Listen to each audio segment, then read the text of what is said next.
But an American newspaper prematurely ran the obituary of Mark Twain. Mark Twain, who was then living in England, wrote a letter to the paper, and this is a line from that letter, you may have heard of it. Reports of my death are greatly exaggerated. There's three things that we can, at least three things that we can learn from this. One is that when, just because it's written in a newspaper doesn't mean it's true. And secondly, to keep the truth alive, we have to try to correct media inaccuracies. Little inaccuracies like when they say we're dead.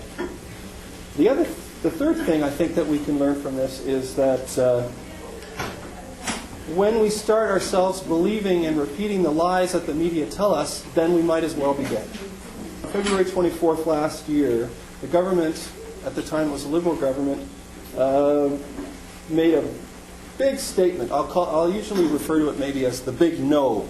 When they said, no, we will not be taking part, we will not join, we will not participate in missile defense.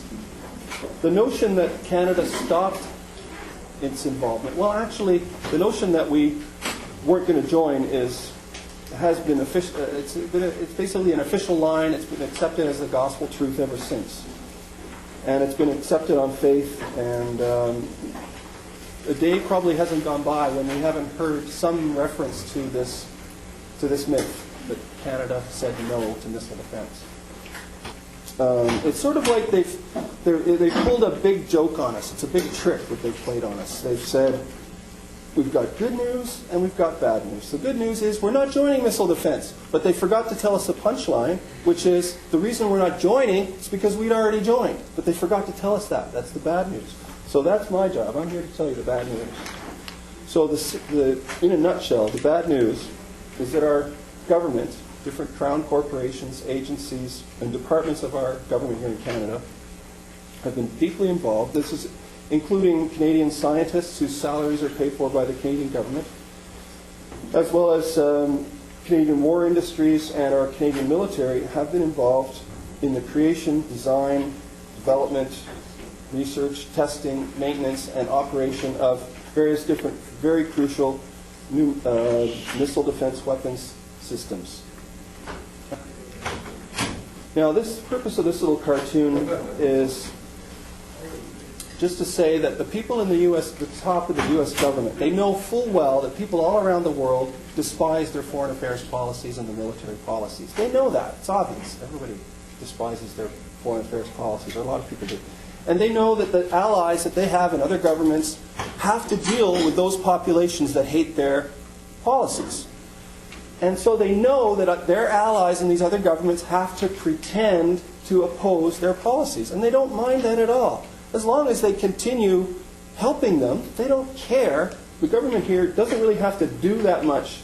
All it has to do is create the illusion or the pretend to stand up and oppose U.S. policies. They don't actually have to do much, as long as the media goes along with it.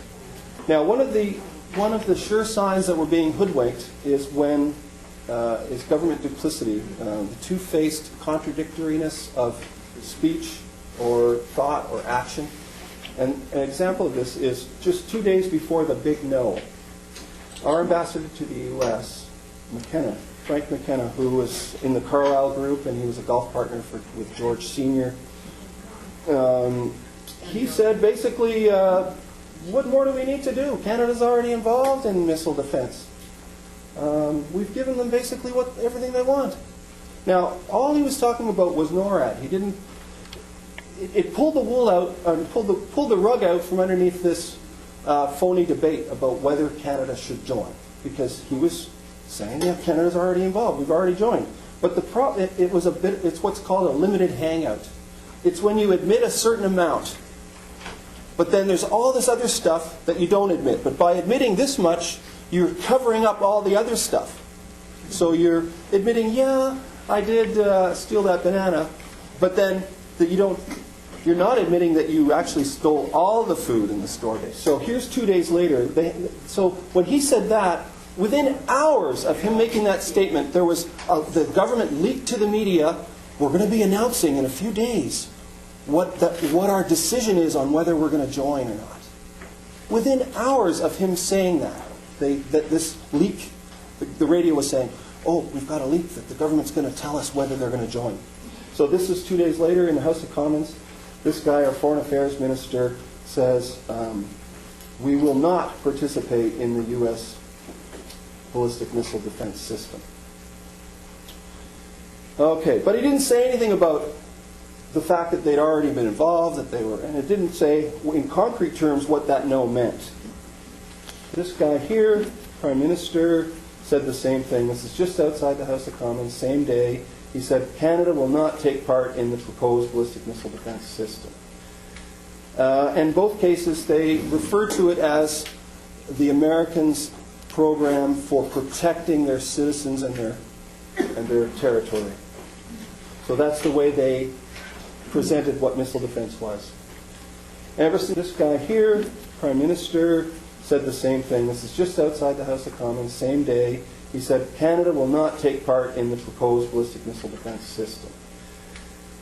In both cases, they refer to it as the Americans' program for protecting their citizens and their territory. So that's the way they presented what missile defense was.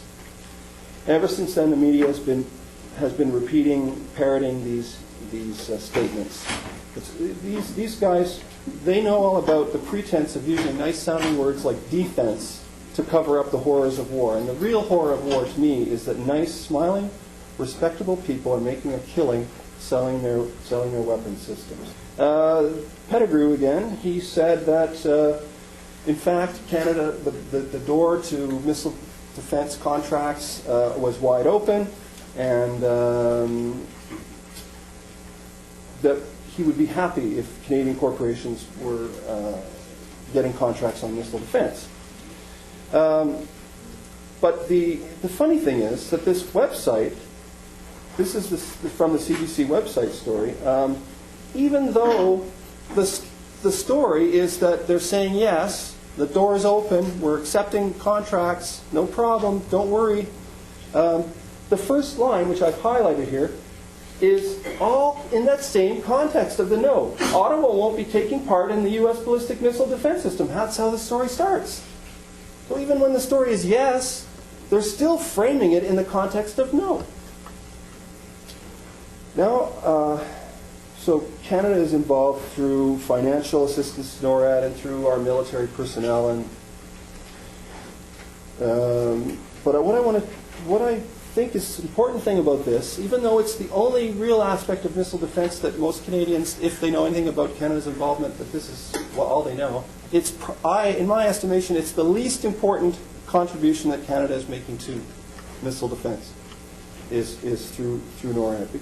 And now I'm going to talk about what missile defense is and what it isn't, before getting into the nuts and bolts of Canada's complicity in it.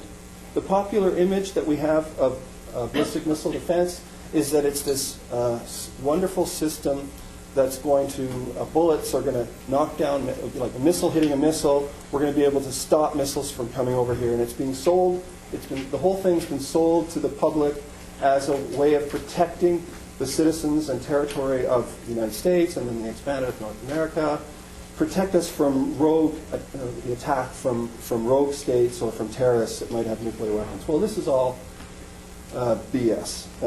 This is not what it's about.